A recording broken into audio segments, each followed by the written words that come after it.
Hi friends, welcome back to Purnima family channel. చాలా మందికి అనకాపల్లి గౌరపాలెం గైరమ్మ సంబరం అంటే బాగా ఫేమస్ కదండి. లైటింగ్ అవని చాలా బాగుంటాయి కదా. మీలో ఎంతమంది గైరమ్మ సంబరం చూడడానికి అనకాపల్లి వెళ్తారో కామెంట్ సెక్షన్లో పెట్టండి. మనకి అనకాపల్లిలోని దగ్గర మూడు సంబరాలు అయితే జరుగుతాయి. కుంచావారి వీధి, తర్వాత వెలుపుల వీధి, తర్వాత గౌరపాలెం గైరమ్మ సంబరం అయితే ఫేమస్ అండి. జనవరి 27ని జరుగుతుంది ఎవ్రీ ఇయర్ కూడా.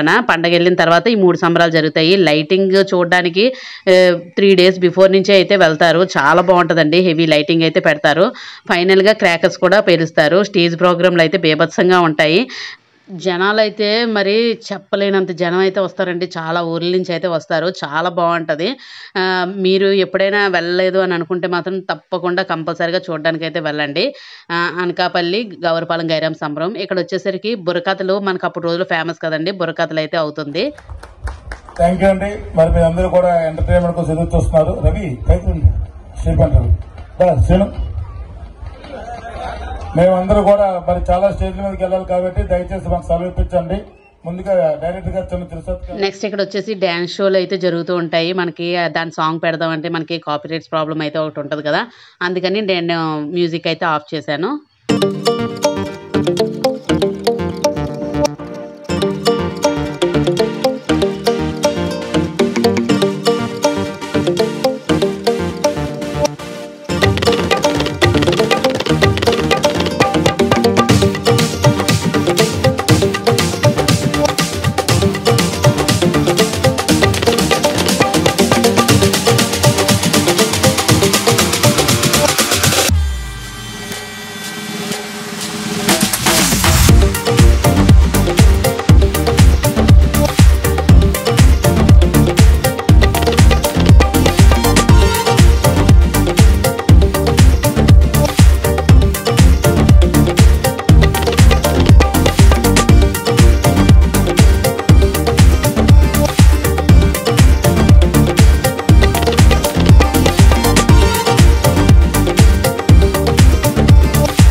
ఇలాగ రకరకాల ప్రోగ్రాంలతోని అనకాపల్లి గౌరపాలెం గైరమ్మ సంబరం అయితే మంచి సందడిగా అయితే ఉంటుందండి. మీరు ఎప్పుడైనా తప్పకుండా ఖచ్చితంగా మర్చిపోకుండా వెళ్తారని అనుకుంటున్నాను. మీకు ఈ వీడియో నచ్చితే లైక్ చేయండి, షేర్ చేయండి, సబ్స్క్రైబ్ చేసుకోండి.